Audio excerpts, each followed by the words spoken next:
Hey, my name's David. I'm a 29-year-old from Massachusetts. I've struggled with drug addiction for a number of years until recently. I'm a very selfish person. I'm self-centered, I'm self-reliant, and everything revolves around me.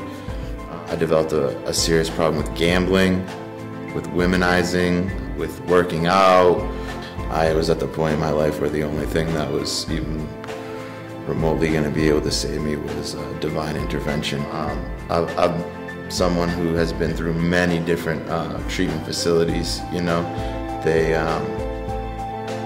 tried to put me up with a drug and alcohol counselor, and again, I just sat there, in a room for an hour discussing me and my problems, and everything was still centered around myself. And then, they tried to do things like put me on drug replacement therapy, which was me just taking another drug and having absolutely no effect on the deeper aspects of my life that were behind my drug and alcohol abuse.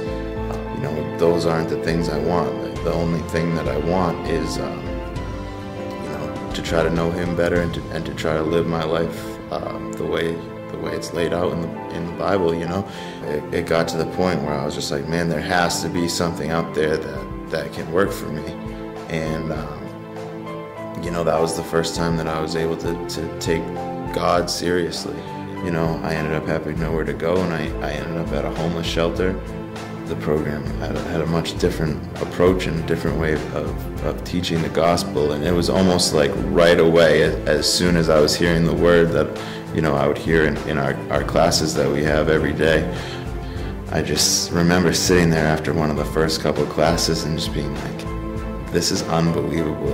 God kind of took me, brought me down to Alabama, and then kind of everywhere I've gone since then, He's kind of pushed me in the right direction.